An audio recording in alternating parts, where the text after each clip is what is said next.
So thank you so much for coming. I think this is one of those issues that is so timely, and it's I think an issue that people don't know, that this is fundamentally in Michigan, like people power, voters, like you all did it. There's that, and if you want food, come and get some food.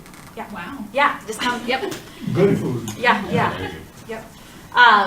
So anyways, let me back up for a second. So my name's Amy Hjerstedit. I'm with the League of Women Voters.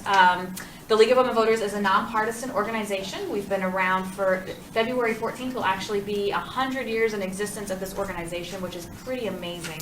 One of the longest serving voter organizations. Got their start when women got the right to vote, and from then on they said, all these women have the right to vote. Now we need to help them understand how to use that vote, what that power means, how to go to the polls, those kinds of things. And so in addition to doing policy forums and voter education, we do a lot with voter registration, voter mobilization, protecting people's right to vote, a lot of litigation work. I think even 2020, I think we have 14 cases that are pending at varying level of courts, and so it's a very multifaceted organization. Here in the League of Women Voters of EUP, so we cover all of the Eastern Upper Peninsula, and if you live in anywhere outside of Sault Ste. Marie, we would love for your support and help to try to build out the organization in different areas. We have pretty strong in the Sioux, but it'd be fantastic to really start getting some units outside of the Sioux as well. I think that's it about the league. I can't think of it. Please, before you leave, there is a sign-in sheet over there. Maybe perhaps we'll bring it through the chairs. That way we don't forget. But the reason we're able to put on this program when it comes to the PowerPoint and a lot of the printed material is the League of Women Voters of Michigan gave us a grant, and basically they're doing a very strategic networking throughout the state, and so all the local leagues have been tasked with putting on town hall forums like this so that we can try to get as many people to apply for this Historic Citizens Redistricting Commission. And so I'll go more into about what that exactly is, but it's pretty neat that all of us are part of something that's much larger than just this area. This kind of event is happening all over the state. And I just moved here from, I was talking earlier, I just moved here from Virginia. And if you know very much about Virginia, Virginia is a Dillon rule state, which means that we don't have the initiative and referendum process like we do here in Michigan. And so activists are having to constantly fight with politicians, both Democrats and Republicans, to try to get fair maps in that state. And it's basically just hoping that they can get enough of a majority in the legislature to say that this is an important enough cause that they're willing to relinquish the pen. And it's not happening in a perfect way. However, in Michigan, because you have the initiative process, you were able to take it and say the legislature is not working for us. You're not making this a fair system, so we're going to do it ourselves. And so tens of thousands of volunteers went to the streets, went to festivals, went to town halls like this, gathered signatures, put it on the ballot. And so Proposition 2 is why we have the Citizens Redistricting Commission. So it's amazing that we have this. It really, truly is super magical, and the fact that I got to leave a state and just jump right into a state that has fair maps is super awesome. But fighting with legislators, that sometimes can get a little old. Okay, so I think let's just go ahead and get into the presentation. You can ask questions along as we do this. It's very informal, and I hope that you get a lot out of it.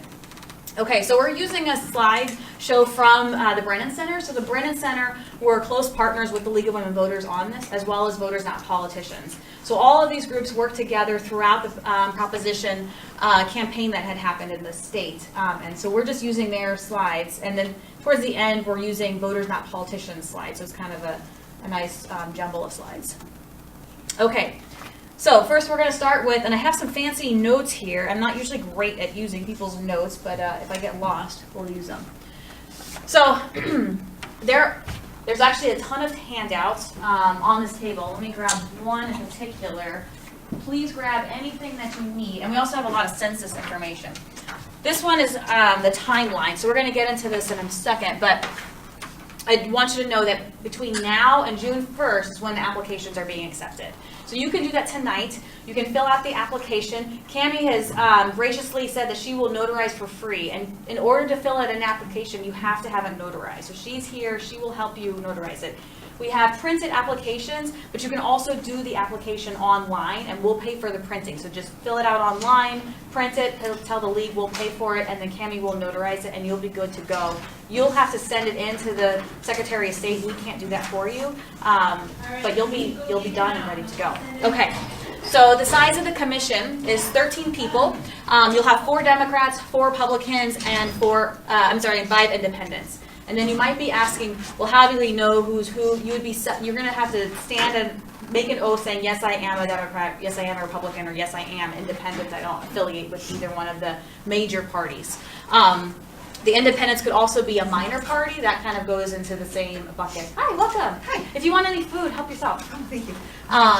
And so that's the makeup, that's the structure. It's 13 people all over the state is ideal, which is why I think it's really important that we have town halls like this throughout the UP, because we don't want the UP to get missed. We want somebody on that commission to be represented from the UP. We have a certain view, we have a lens that we need to make sure that's on there. And really what this is about is that commission is going to be hearing communities from all over the state, and we know that communities in the UP are not like communities that are downstate, and we know that some of our communities, even just in the UP, are different. They're not all the same across this area. Okay. Okay, so the eligibility, let me make sure I get this part correct. I don't want to miss a single part of the eligibility.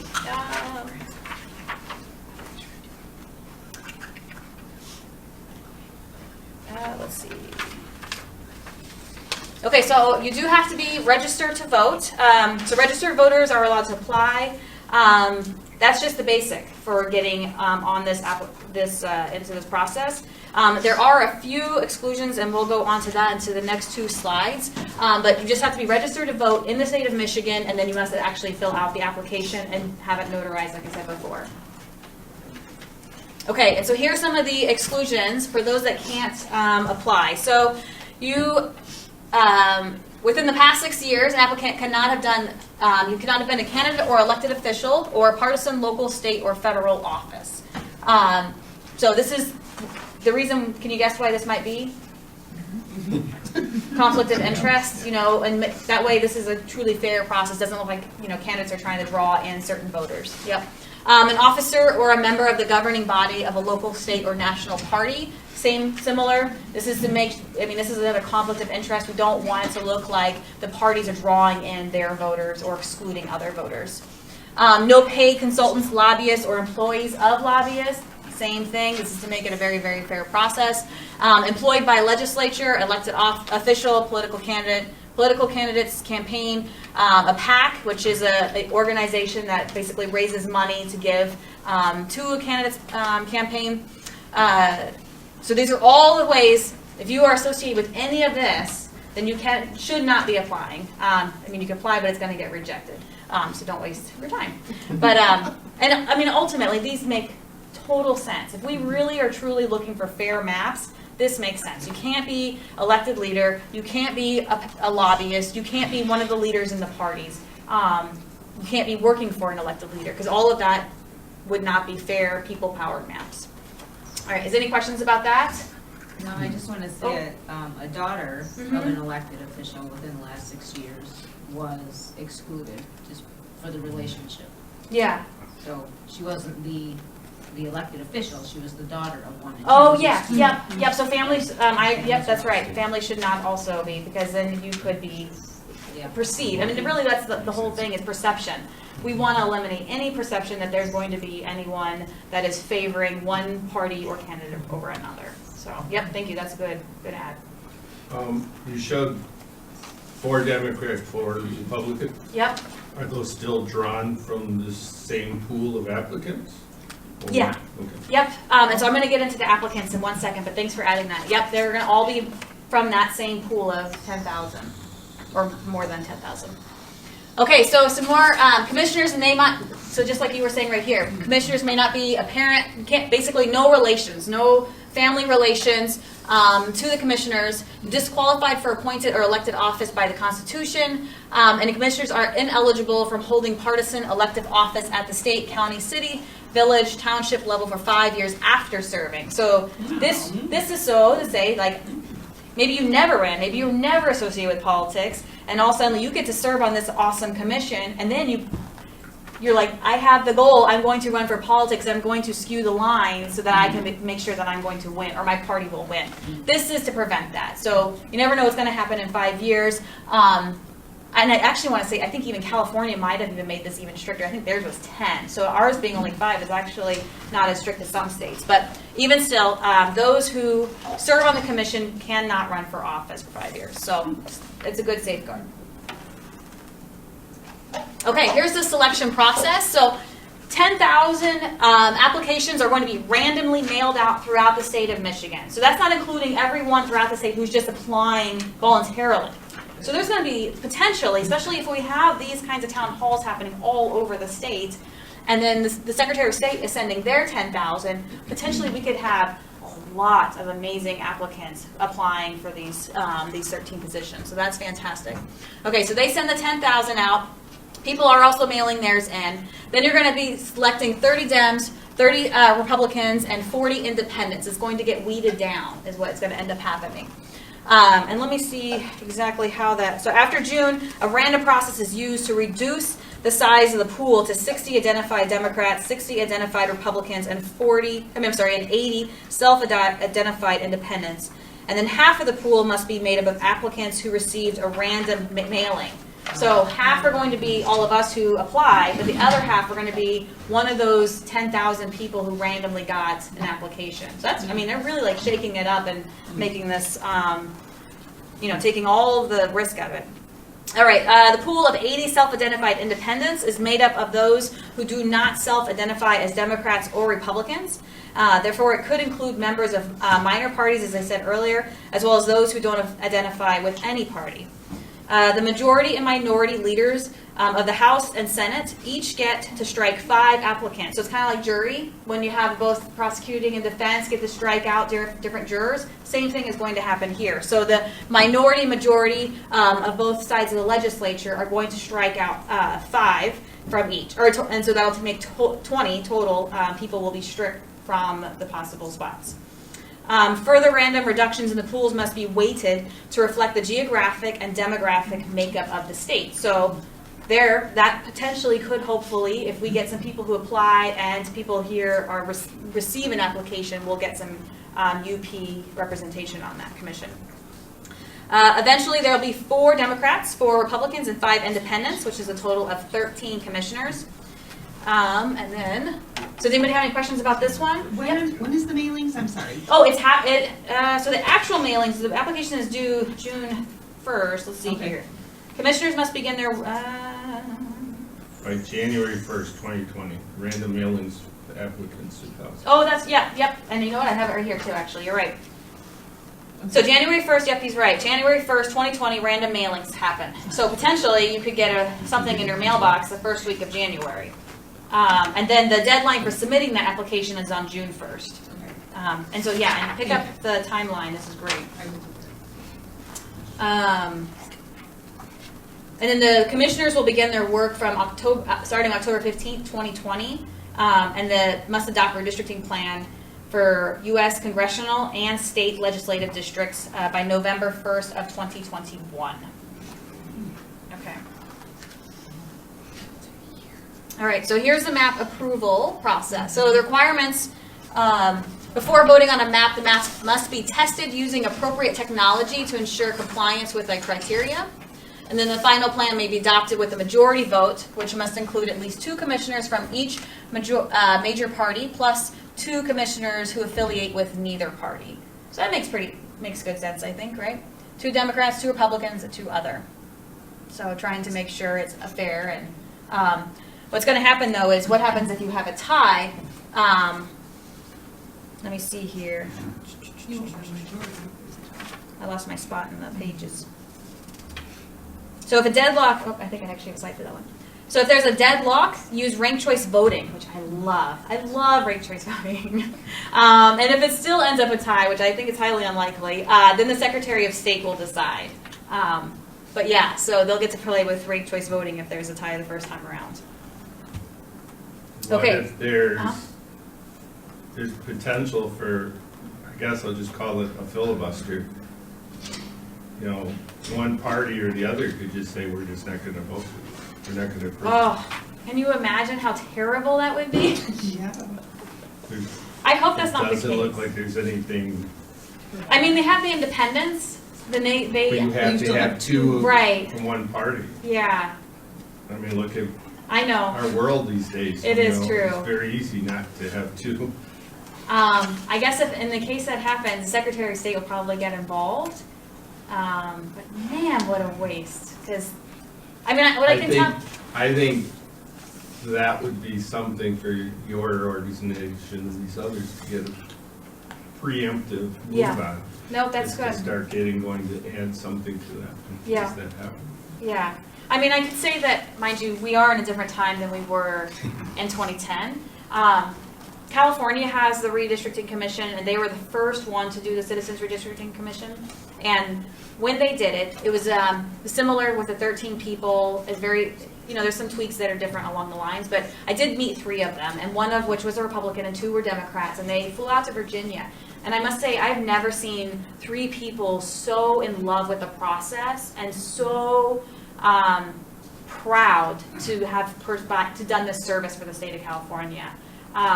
It was one of those like touching, like it was a war story. Like they're like, we truly did an amazing service for our state and even for our country, because now places like Virginia are flying them out so that we could all learn from what they have done.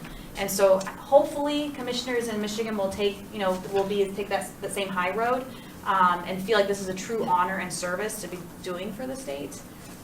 So I'm going to be hopeful. And I would think, hopefully, that there would be more of an incentive to make a choice and vote on an issue, because this commission would be made of the people Yeah. that will be affected. If you know, if a politician doesn't vote on an issue, you know, maybe it won't affect them directly, but, you know, this commission is made of people that, you know, if they decide to just not do it, then they will be the ones who will be detrimentally affected, so. Right. Hopefully that. Except if the lines already favor them. Right, yeah, I guess that's true, Then we're that's gonna true. Sit it out and let the old. Yeah. stuff. Anyway, So- hopefully not. True, true. I'm going to hope for Go for president. Go for positive. Let's see how it goes. Yeah. And what you really look for is fair representation, is Yep. that correct? Yeah. Well, and it's powered by people. Like these are Right. straight up people powered maps, not politician powered maps. Right. And so we'll get more into it, but like these commissioners will have to listen to 15, like they'll have to go and listen to 15 different town halls of people coming and talking about their communities and why they believe their communities need to stay together.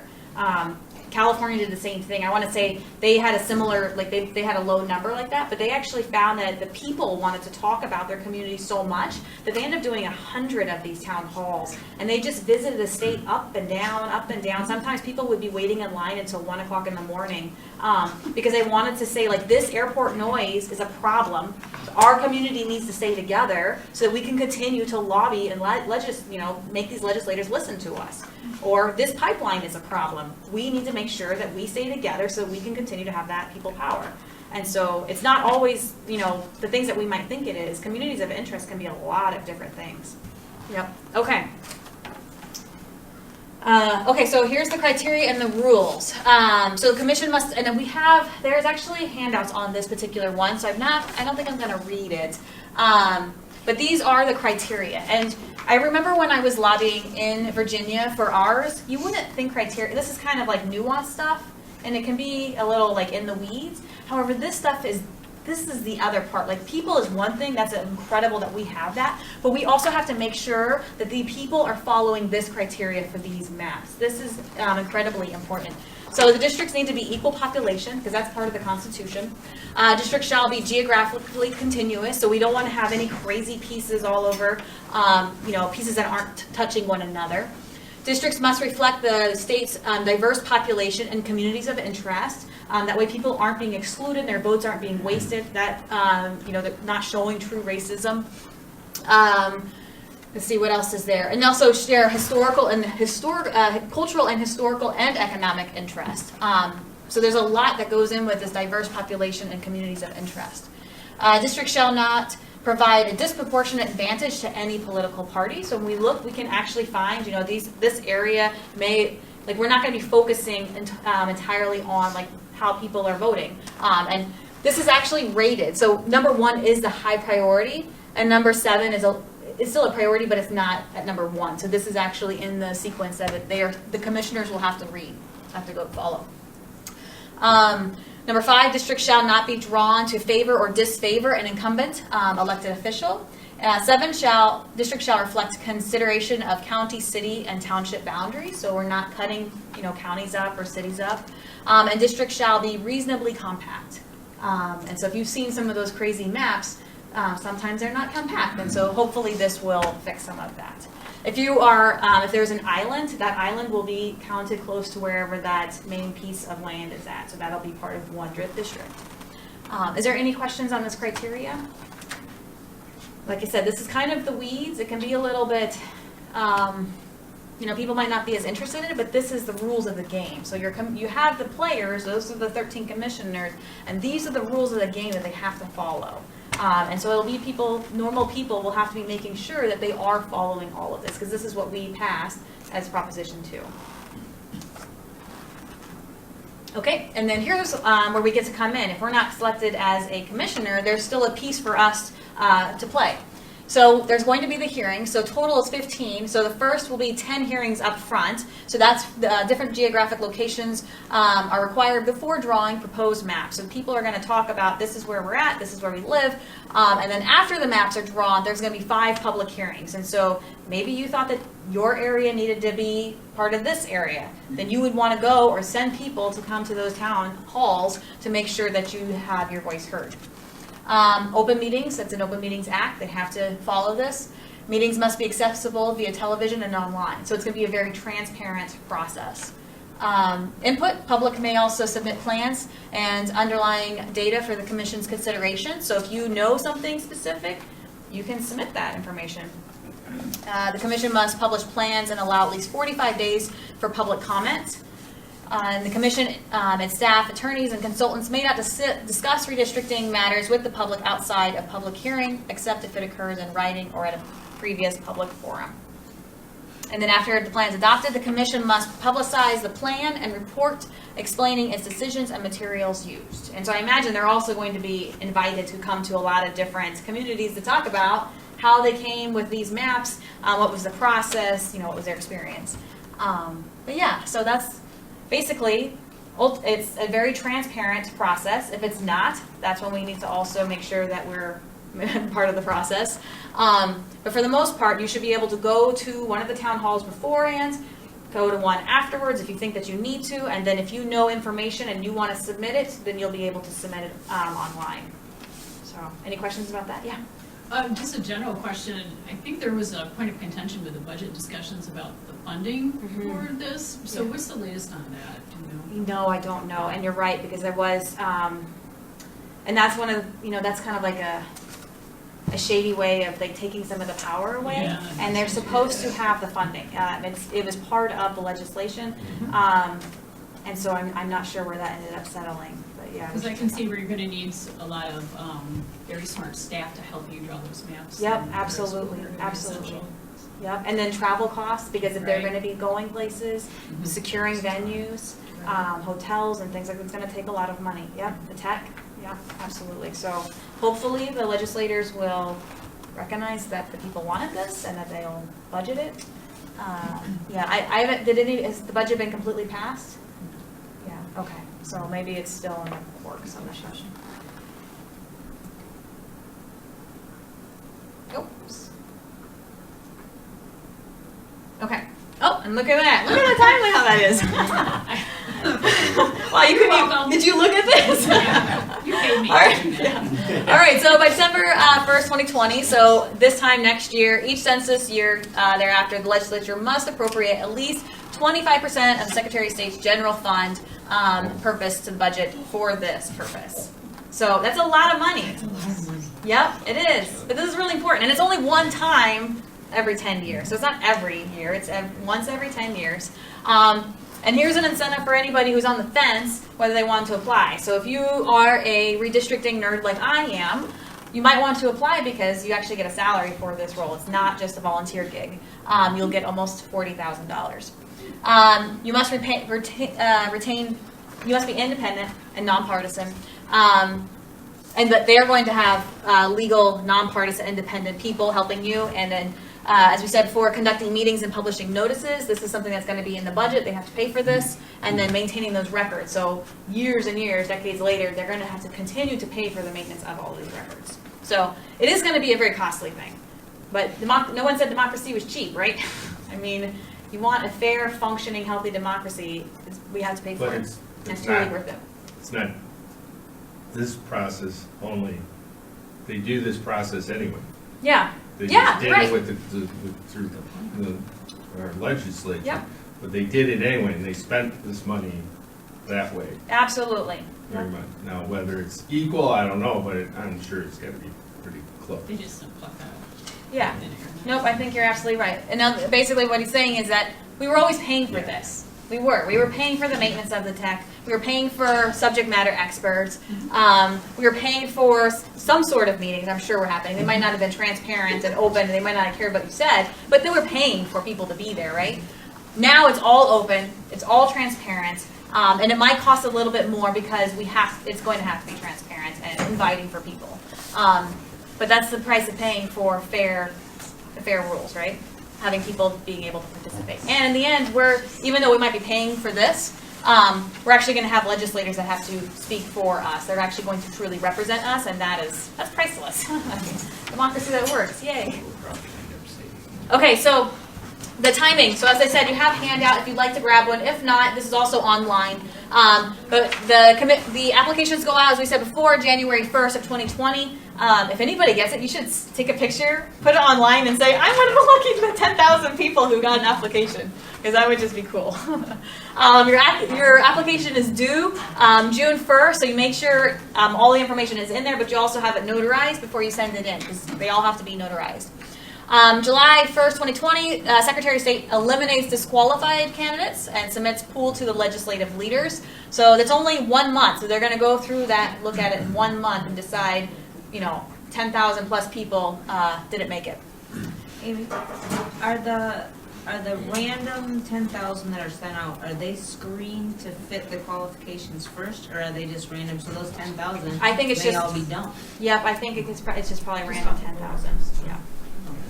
August 1st, so another month later after that, legislators strike their, so they each get the 5, as I said before, 5 from the minority and majority in both parts of the legislature. So then, so we're getting the pool is getting much smaller. September 1st, 2020, Secretary of State randomly selects those commissioners.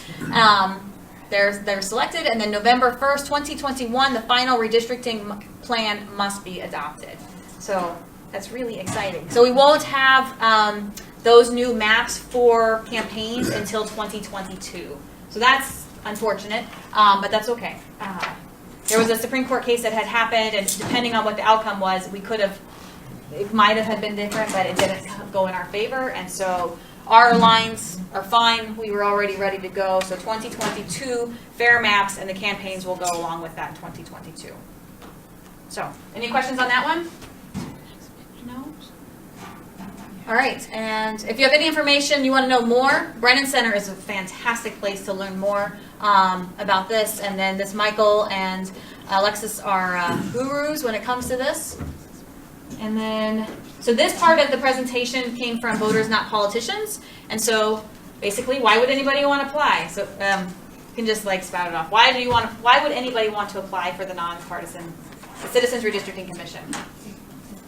40,000 a year. 40 grand a year. Show me the money. Any other reasons?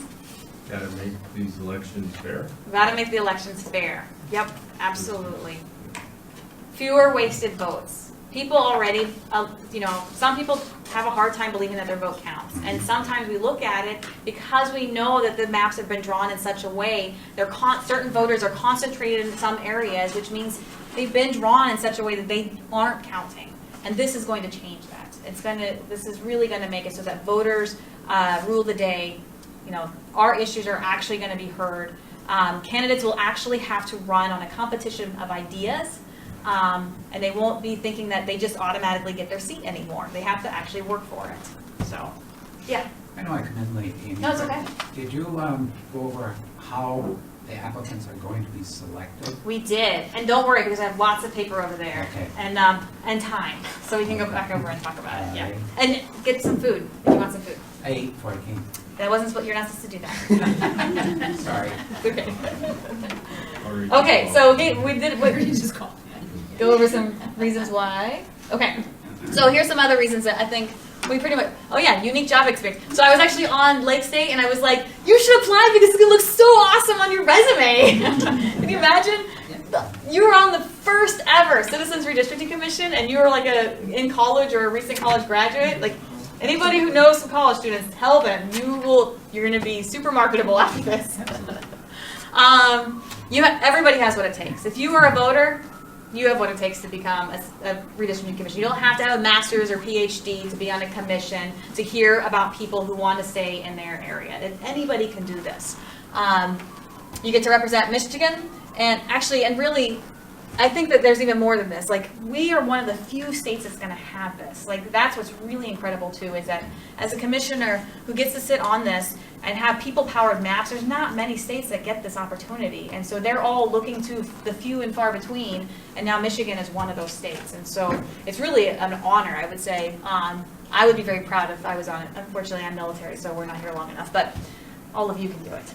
And then you all have the power. Of course you have the power, because you're voters and you represent Michigan, so you know Michigan. Okay, and we went over all of that, so we don't need to read it over again.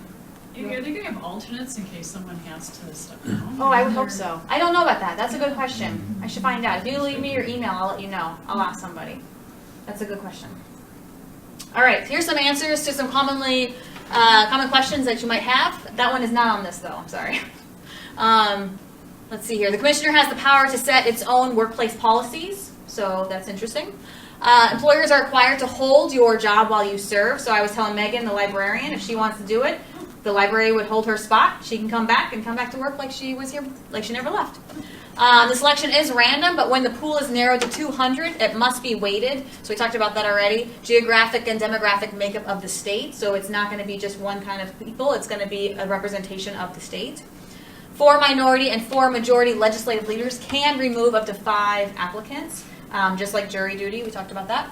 The applicant determines his or her own party affiliation, but must attest it to under oath. So it is under your, if you say you're a Democrat or you say you're a Republican, you're going to have to do the oath behind it. But that's really all that we're doing. I can say, though, that we can see as voters and nonprofits and legislators are going to they could get a little weird about it, and they're going to see how many times did you vote in a primary. And if you say you're a Democrat, but you actually voted in every single primary for the last 10 years, then we're going to be like, that's not true. You can't be. You're gaming the system. So I would say be honest, be truthful. You're representing your state, and you will be under oath. So there's that. Those who are ineligible to serve on the commission can participate in the redistricting process by proposing maps. So this is the people part. Even if you're not one of the special 13, we as the other people have power to do other things. So the maps, if you know anything about your community, you can put information in, you can attend the public hearings, and you can submit comments online to the commissioners. So you can't sit idly while this happens. This is like a full state, all hands on deck kind of thing. And we went over why you should apply, because you are amazing, and this is your state, and we all care. That's why you came here in a damn blizzard. All right, and that's it. I do have to say, though, I think this is really, truly a monumental time, and I do hope that you all will apply if you can. I can't apply. I wish I could apply. This would be my dream job, and I already have my dream job, so you can only imagine I'd be quite lucky. But so I hope you do apply, because it really is one of those very far and few between opportunities, the first ever. Like, there's gonna be many commissions after this, but this is the first ever in the state of Michigan. And the whole country is looking at you.